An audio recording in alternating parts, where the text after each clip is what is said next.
Hello, everybody. Oh, my mic's working. That's nice. How are we all doing? We good? Gonna have a nice session today. Just going to be looking at some cool art and talking about ways that it's crap and making it better. Right. So my name's Aaron Langmead. I'm a senior technical artist at Epic. And for the last 10 weeks, I've been running the ArtStation Challenge, Project Titan, where we've been building a lot of stuff, where we've been getting people to build a lot of stuff. And it's clear that we need more education on Nanite from the content that we've had coming in. So today's talk, we're going to be focusing on Nanite from an artist's view. So don't ask me any questions on exactly how the black magic system of micropolygon virtualized geometry actually works under the hood. We're just going to be focusing on the actual practical applications and then the ways in which we can build so that the actual micropolygon virtualized geometry works as well as it possibly can, right? Because that's ultimately what we want. We want to build the best looking thing possible, but we also want that thing to run at 60 FPS. So that's kind of what we're going to be talking about. So it's Nanite for artists. Again, because I also did this at GDC, hopefully I'm going to try and avoid talking about the same stuff that I talked in that session. If you haven't seen it, it's online on the Unreal Engine YouTube channel. You can go and watch that as well, where we kind of explore kind of Nanite for artists at the kind of the very kind of hyper-realism end, a lot of the stuff that Quixel's doing. We're going to be looking at it with kind of a bit more of a stylized bent today, but hopefully, kind of all of the stuff that we'll be covering is still going to be, kind of very applicable. So what I have done is I've kind of created a few different assets, or I've kind of modified some of the assets that we've had come into the project over the last couple of weeks to kind of demonstrate, kind of areas of weakness or kind of like areas where we can kind of improve an asset or make it, slightly better. And one of the kind of misnomers with Nanite when it's kind of been talked about is that because when we talk about geometry and it not really mattering anymore, like what the triangle count is, people think that they can kind of build in any way that they want to. And while that is true, and Nanite will handle pretty much anything that you throw at it, there are still ways in which kind of like if we build in a certain way, we get very, very different compression results on our asset, right? So if we build in one way, we can end up with a 250 meg asset, which we don't want.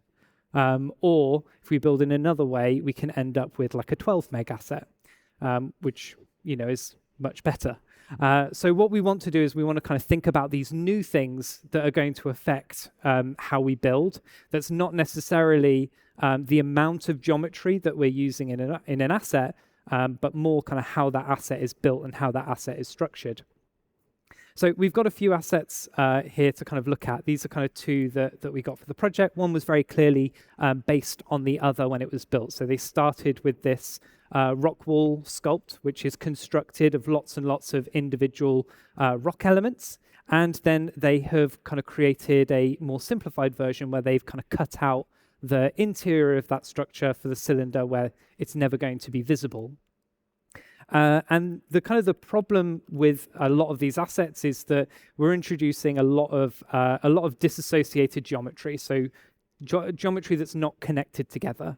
And one of the things that we need to start understanding with Nanite better is that ultimately Nanite is more about being able to compress and being able to kind of render exactly what we need when we need it. But on that same kind of line, we need to understand that we need to give Nanite as many opportunities as possible to reduce that need down. So when we look at our asset here, we have a lot of holes in it.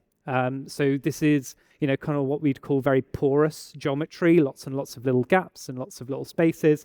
And for something like this, it's just not needed, right? Like the interior of this structure should never be seen. We have no back facing on this either way. So on that interior, we can't actually see into it. If we were able to see into it, it would be a different story. But in this instance, we aren't.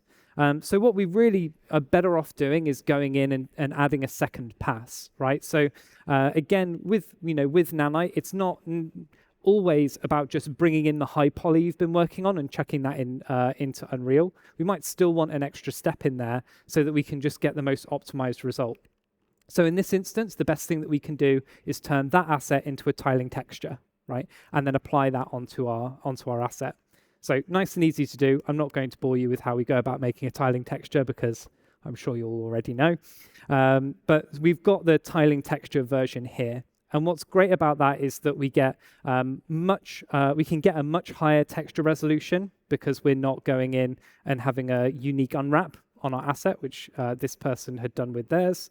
If we have a look at our lovely albedo, you can see we've got ugly automatic unwrap. So the assets now become far more reusable across the entire project, which is great.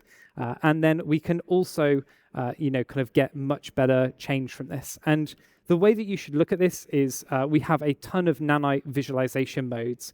And when you're working, you should be in these modes all the time, right? Because it's the easiest way for you to pick up and identify problematic assets inside your scene.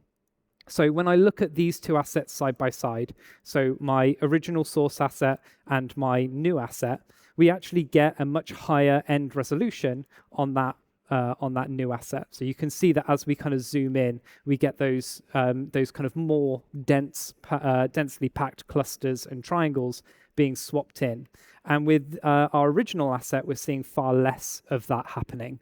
Now, when we zoom out, and I apologize because this is one of those things that's kind of hard to do. Hopefully the screen's big enough. But as we zoom out, you can see like the difference in change on that asset every time we, we move to either a further away space or kind of like getting a bit closer. We see a massive amount of change on our new asset compared to the original. To the point where you can really start to see that actually that asset is constructed of very few triangles, kind of at all.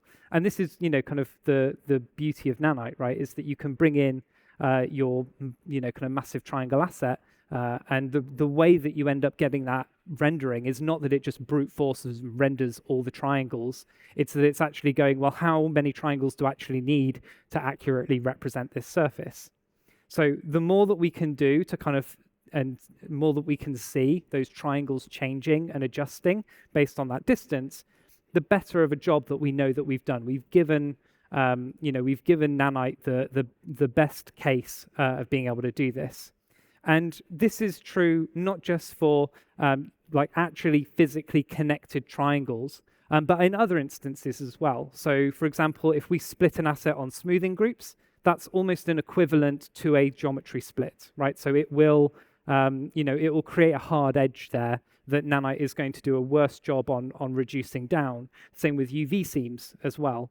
And also true with vertex colors. If you have really high noise frequency information on your Nanite asset, you get much worse compression, and you also get kind of a worse triangular reduction as well on the asset. So we're not just thinking about this in terms of physically split geometry. We need to think about it in every sense of a way that we can have a split on our asset.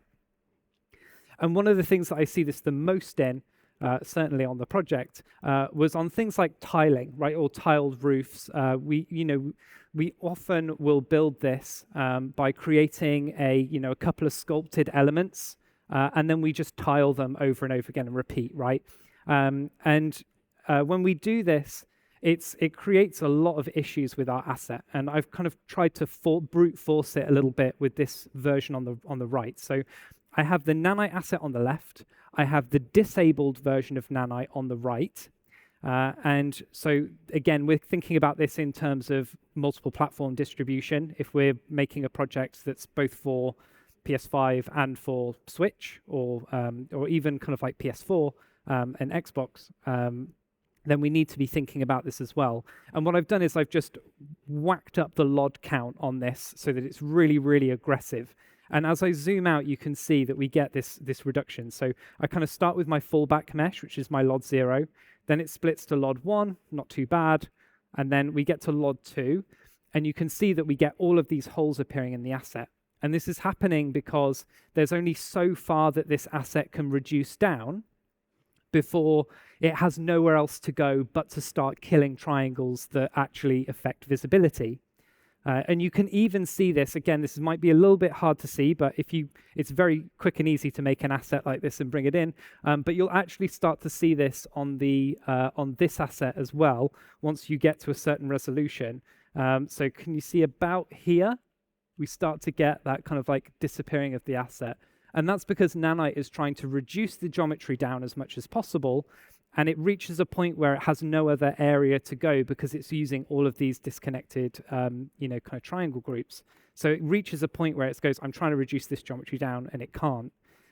So what we want to do is we want, again, to just give Nanite as much space to reduce down as possible. So when we create an asset like this, and I've created a few variants as well to kind of show how you can go about building it. So we've got the just kind of a regular baked version. Then we've got one that's using the displacement tools that are inside the editor. So inside your static mesh, we can go in and add a displacement map. And as long as we set a fallback triangle percentage, we can set a magnitude and it will apply displacement for us on that asset.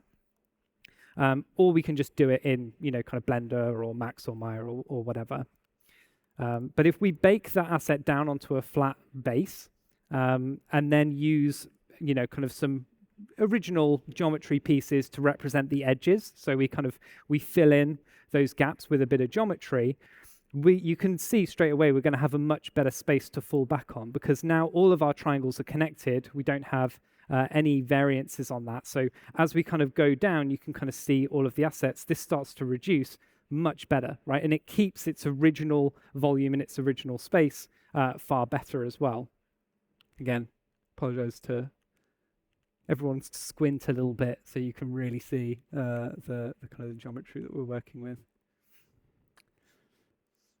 So this is the real benefit of Nanite, right? Is that we can go in and we get all of these LOD levels for free, and that's why kind of when we say, hey, you don't need to worry about LODs anymore, it's just because Nanite has done all of that for us. But we still want to give Nanite as best a chance as possible to be able to generate those itself. Now onto Nanite Tessellation, which is the new fancy fun thing that we've got inside the editor. So Nanite Tessellation will basically do all of that beautiful Nanite stuff, but it does it fully dynamically. And the upshot of that is that it's fully dynamic. So we can go in, let's say to this material that I've got here. I'll just put this out the way because we don't need to actually see it. And I can go in and I can just adjust the texture scale. And because this is a fully dynamic process, we can just displace however we want to, and it will just displace it, right? Because it's all being driven through the source material. So again, we can bring up our base material and load it into here. We have a new node called displacement. We can plug in a height map into that, and it will then displace.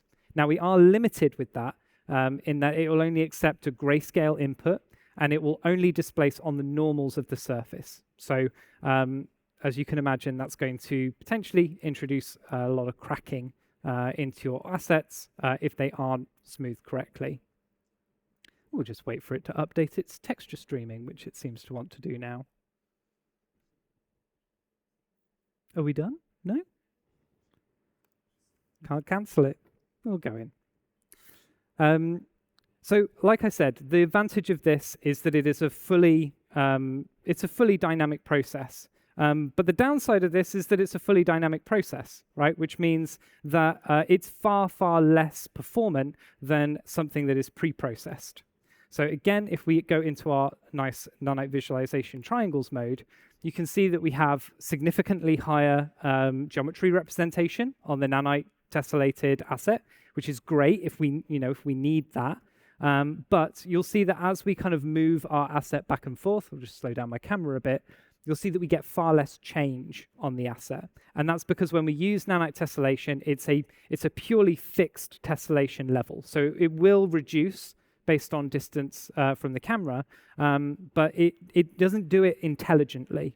Whereas our Nanite asset, our kind of pre-processed asset, it's had time to actually think about it, to actually generate the clusters in an intelligent way, and therefore we end up getting a much better result. So when we're kind of looking at using Nanite tessellation, we do really need to pick and choose when we want to use it, right? Because it's an expensive thing. We don't want to use it on absolutely anything and everything. We just want to use it on the areas where it makes sense. So what areas does it make sense to use it? So the first is on blending. So obviously we have a really good dynamic process. That means that we can kind of dynamically blend between lots and lots of different variants. And we get, kind of these nice, unique end results. So I've got a Nanite tessellated version here, and as I shift this up and down, I'm kind of just doing a very simple, kind of vertical blend between this kind of grunged up version and this original version. Now, this is really, really useful, again, because we get to make lots and lots of variation on this asset, and you can see that we kind of get it staying a lot more unique and a lot more interesting. It also means that we get to kind of blend in ways that we hadn't necessarily considered for. If we create lots of different source assets, we can then dynamically blend between the two of them.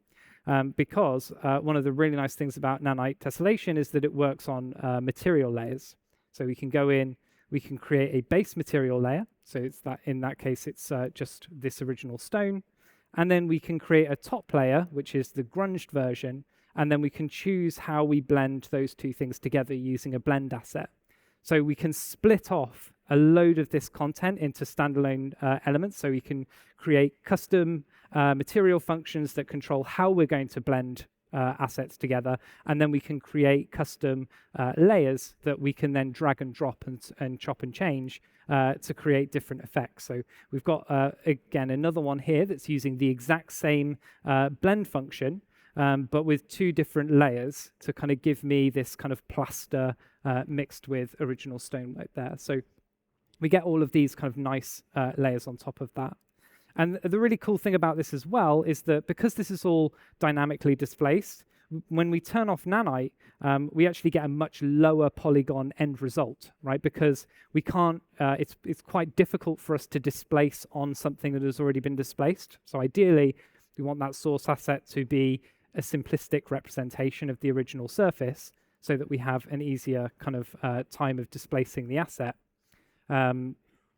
And then we kind of can fall back to this asset. And then at that point, if again, we're kind of distributing for multiple platforms, we can fall back to something like parallax occlusion mapping on, kind of an asset like this to still get that depth and that representation of surface.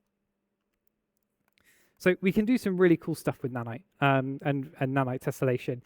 The other area where we want to start considering to use Nanite tessellation is on repeated geometry. I'll just turn Nanite back on for a sec. There we go. So a lot of the time when we're bringing in an asset, the reality is that that asset has massive amounts of mesh duplication. The tiled roof is a really good example of this again, right? It's a very similar or the same asset, just duplicated lots and lots of times and then imported into the editor.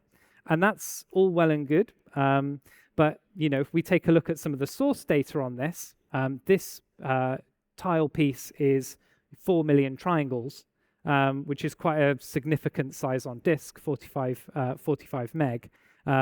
And if you imagine we then, kind of needed to create a roof piece that's like this big, and we needed quite a lot of them, you can imagine how that triangle count is going to balloon out until it's completely unmanageable and unsustainable. And at that point, that's where Nanite tessellation can come in again, right? So because we can use just source textures that can tile and we can mix and match them dynamically, we can use that instead of, kind of just using raw geometry that's just duplicated over and over again, because Nanite doesn't know it's duplicated. And we can use that in place. So rather than, kind of paying the cost of, kind of all of that geometry, we're actually only paying for the cost of, kind of 2 triangles, which is what this asset is. And then Nanite's going to go in. We need to just, there we go. And then Nanite's going to go in, you apply tessellation to it, and then suddenly we have this really high level of fidelity where we're getting this insane kind of Nanite resolution and source data, but we're not actually paying for that in size on disk, right? All we're paying for is the cost of the height map that we're bringing in. So we need to be, kind of really considerate of at what point the memory trade-off is going to go, okay, well, like, should I just pay the cost of it on disk because Nanite compression is very, very good? Or have we reached a point where actually this is just better off represented inside a height map, and I just pay the cost of the height map? So you need to weigh those things up when you're building to try and kind of manage and maintain any triangle counts that you've got on there. The other kind of really cool thing that we can do with this, though, with Nanite tessellation, is that we can use it on landscape. So we can enable Nanite on landscape, and then if we're using a material on our landscape that has Nanite tessellation enabled, then we can go in and we can apply it on our asset, which means that when we play, we get all of this nice tessellation on our asset, and we can do really cool blends between all of the different layers. And we've got like 5 layers here. This landscape material actually has, I think it's, let's have a look. Yeah, we've got all of these layers on here. So we have like a significant number of layers on this landscape, and we can still use Nanite tessellation. We get really nice kind of displacement on the asset. The only downside to that is that Nanite tessellation doesn't have any collision, right? So it doesn't change the collision in any way, shape, or form. So we then need to start thinking about, okay, well, how much tessellation, how much displacement can we do that's kind of reasonable without us getting to a point where our character's going to start just either poking through the geometry or is just going to look like they're floating around the geometry instead. And I've really kind of whacked the displacement up on this so we can really see it. So as I kind of put my foot into this rock, you can see that we don't get any kind of any tracing on that. So we do need to be careful about the amount that we displace on this asset. And if we go really, really big, our character can be basically completely consumed by the landscape as well. So the main thing that I found that is requires a lot of consideration when you're creating a landscape material like this is how you blend between all of those different magnitudes, right? Because on one side you might have kind of the grass layer where you want very little kind of magnitudinal, is that a word? I don't think so. Anyway, magnitudinal change on our asset, and then you might get like a rock surface where you do actually want quite a lot. And unfortunately, we only have 2 options with Nanite displacement. So if we open up our material properties, we can see it here. We have displacement scaling options. Technically, there's 3 options if you include turning it on and off, which you might do if you were being generous. So we have magnitude, which is the amount that it's going to displace, and we have center, which is the point at which it displaces by. So if we have a value of 0.5, that means that we can go down 0.5 and we can go up 0.5 from our center point. And when we're working with a landscape, generally the ideal is that we want to stay at 0.5, right? Because that's where we're going to get the most amount of displacement while kind of staying as close to the original collision as possible. The other option that I kind of think is worth considering is if you set it to 1, if you've got it kind of on kind of like a vertical surface. So if you've got a big rock face, it's reasonable to have the geometry go all the way in because our collider is going to sit here and all the geometry is going to go through that way. So it doesn't look as weird to not be able to push all the way into the rock face at that point. Whereas it really would is if we'd set it to 0 and you can kind of push all the way through to the base collision. So you really need to be thinking about where your collision is sitting on the asset relative to the displacement that you've applied on the actual tessellation source itself. That's why for each layer on this asset, I've added a grassland, so this one's called grassland dirt displacement value. So for each individual layer, we can control the amount of displacement that we're going to get for each individual set, and we can offset that displacement on that chain. So we're going to stick with 0.5 as our base, and then we can kind of scale up and down to modify how that's going to displace by. I found that gives us the best control over it, because of course we could change each of our height maps so they were each automatically scaled, but then we're getting a lot of wasted texture resolution there, right? If you imagine we've got our 0 to 1 range, we might be, getting 16-bit, and that will be great, but we might not be able to afford that. We might have to go to 8-bit. And at that point, we want as much range of that texture as we possibly can. So ideally, all of our height maps we want to be importing in at full 0 to 1 textural range. So at that point, we do really need to go in, because if we were to say, like I've got my grassland dirt over here, let's just say actually we were going to have that as 1, so it's going to be the same as our rock data. You see that now we've got this problem where all of our rocks are displaced at the same level, and we have this huge amount of displacement on there. That's really not going to work. So having this value in not only does allow us to kind of dial in those values a little bit, which is really nice, but it just gives us the full kind of the full power and range of that texture that we're going to get on our asset. And then on top of that, we want to be able to offset the displacement as well. So ideally, when we bring in an asset like this, if we just apply a multiplication, which is how we can control our magnitude simply, you imagine our 0 to 1 texture, we multiply that by 0.5, and now our texture's been brought down to this range. But our 0.5 is considered our center value. So actually, all we're doing when we just multiply is we're just dropping that range down and down and down. And actually what we want is a lot of hand signals in here, I'm sorry, should have just done more slides. But as we reduce that value down, we then want to shift it back up again so that our midpoint is still in that 0.5 range. So when you're adding in your multiply value, again, I've got just a quick demo in here. So with this one, I apply my magnitude first, so I reduce down the scale of that texture. I then apply a subtraction and that is half the magnitude, which brings 0 to basically be my center point. And then I add 0.5, or in my case, it's going to be the exposed value so that I can shift this up and down. And if I do that, I'll be able to get a really nice, easy way of kind of managing the blend height of each of those individual elements and kind of creating that nice blend. It's definitely something that you need to work on quite a bit and kind of dial in those individual layers. But the more that you can kind of give yourself that extra level of control on those, the better end result you'll get.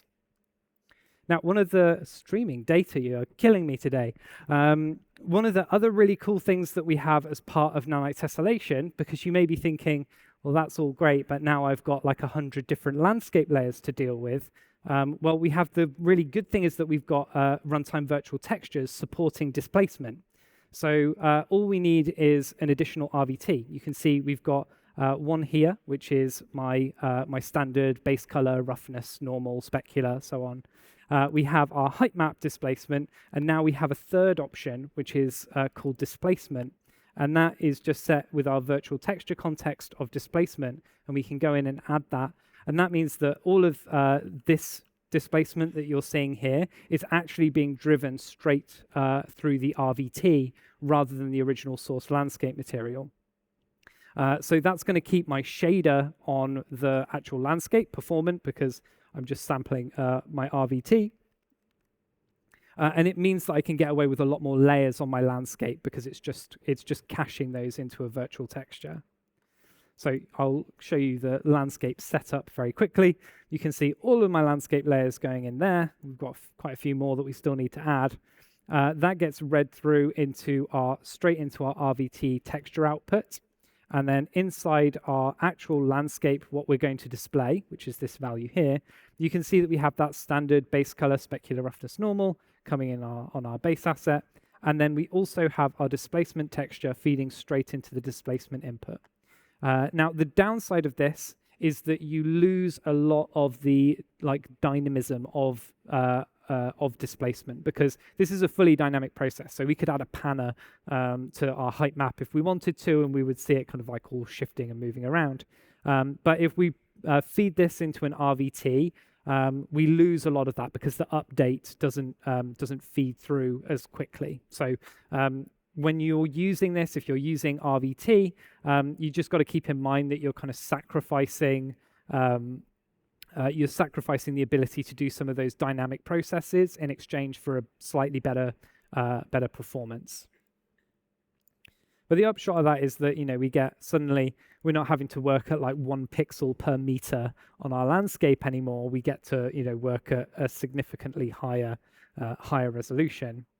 Now, we can change this resolution. So Nanite tessellation, we have a thing called dicing rate, which allows us to adjust the fixed rates that we have on our triangles. By default, this is set to 2, but we can increase this value if we want to. So let's do Nanite dicing rate to something like, let's say 6, and apply it. And then we get less resolution. Now, you may think that because we've got less resolution, that this is going to be cheaper. And you would be wrong, because that is not the case. So weirdly enough, it's the Nanite dicing rate actually gets worse performance the higher you set this value past a certain point. Don't ask me why. I have literally no idea how that is possible, but that is apparently the case. So by default, it's 2. If we set it lower than 2, then we're going to start to see worse performance. If we set it higher than, I think it's about 6 or 5, then we also start to get worse performance as a result. So just keep that in mind. If you're thinking, oh, okay, I'm going to optimize this process and I'll just reduce the amount that it's going to tessellate down, and that will surely save me precious milliseconds. No, it's not the case. So do keep in mind that when you're doing this, it's not the case. It is black magic, which means it doesn't obey the laws of physics in any way, shape, or form. So try and keep your geometry, limited to those ranges. So one of the last things I wanted to cover was foliage. We touched on it, a little bit in my previous talk. But one of the things that we did on Project Titan was we did a load of work on trying to reduce overdraw. So you can kind of see I've got a. If I just switch to my slides for a second.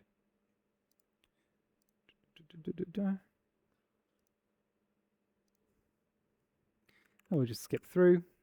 So this was the scene that we were looking at with in my previous talk. It's a scene that was made by the Quixel team, who kind of produced these utterly spectacular looking scenes. But the problem is that it has just this absolutely horrendous overdraw problem. If you don't know what that is, basically, again, Nanite is trying to optimize as much as possible, so it only wants to draw the triangles that we can see, right? And when we have high overdraw, so that's the nuclear explosion going up in the canopy line, that's basically saying, I don't know what I should and shouldn't be rendering, so I'm just going to render everything, and you end up with lots and lots of triangles kind of one behind the other and lots of waste. So what we want to do is we want to try and reduce this down, but this is really, really hard to do if we're building a scene that's kind of based on foliage. Now, there's a ton of work still being done on foliage in general. So I would say that, kind of if you've got something that you need to release and you need to optimize, we can look at, some of these tips now. But in the future, there's a lot of stuff planned for foliage rendering. So it's a known problem. It's something that's being addressed at the moment, but it's not something that we have a fixed solution for at the moment. But that being said, one of the things that we did inside Project Titan, and part of this was because we were using a stylized scene, is we basically introduced blocking volumes into almost all of our foliage in the scene. So we made sure that we weren't using masks for any of our materials. We modeled all of the geometry that we had in here, which again was very, very plausible and easy to do at this level because it's quite stylized, so we get away with it being a bit chunkier. And then we made sure that we introduced internal blocking geometry into all of the foliage. And what that meant was that we massively reduced down the amount of overdraw that was happening in our forest scene. So you can see kind of like the difference here between the two assets, where we're using, kind of like mask geometry in this instance, and lots of kind of like holes and lots of porous elements, and assets like this. Now, while this is much more feasible for stylized geometry, it's also definitely feasible for realism as well, because when you're looking at scenes like this, you do reach a point, and it's not that far away from the camera that the point that you reach it, where you would not notice if you introduced a blocking volume into the middle of the trees that you're drawing. And it's very easy to introduce reversed culled geometry. So you basically have it strip out on distance, and you can go in, you can add those blockers in, and they massively help with reducing overdraw. Because ultimately, trees, kind of like that rock, they're incredibly porous, right? They have lots and lots of holes, lots of gaps, and lots of spaces. And if we go back 3 or 4 trees into a dense forest and just introduce harder blocking geometry, you won't notice on those assets, and you will see performance improvement. So while the people who are much smarter than me on the rendering team are solving this problem, there's some definite potential solutions and alternatives out there, and that paired with some of the work I did in the previous video will hopefully be useful for you as well. Now, I have got time for, I think, I'm doing really well on my timings on these sessions. One thing I just wanted to add as well on there is just on the topic of cracking and edges. So before we wrap up. One thing you will start to see if you're not careful is cracking on nanite tessellated assets, and this is always going to happen where you have kind of like a hard edge on your asset, where you've got a UV seam on your asset that's not aligned properly. You'll start to see this cracking on the asset where it kind of pokes through. And this will happen on any hard edge. So like I said, the tessellation is happening purely on the normal. So if you've got 2 completely different normals, you're going to get purely different end results. Hopefully, if you've used any tessellation before, this is a very known problem. So at that point, what you need to do is you just need to, if you just introduce a very kind of couple of edge loops into your asset and make sure that you keep those smoothing groups consistent, then you can avoid all of that. So this one I've got kind of 2 kind of I've taken this asset and just built a quick kind of rock wall element for that, and then gone in and just if we turn off tessellation, you can see that this one's got a really kind of like soft edge to it, and then I've gone in and added a bit of a sharper one to it to get that. And then also on assets like these, you can kind of notice that we get these really harsh edges on our asset.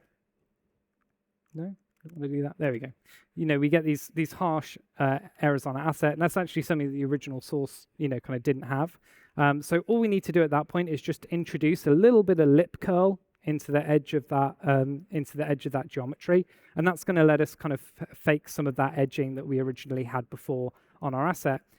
So with assets like this, where we're going to get a break anyway, we might as well just go in, and if you just add like just a touch of extra geometry into that edge and round it off, then you'll kind of break up that smoothing line where you're going to see when you're going to see a bit of cracking and a bit of edging on that particular element. So yeah, that's everything I've got. I've got lots of times for questions if you have any. We've got microphones over there, but thank you very much for listening.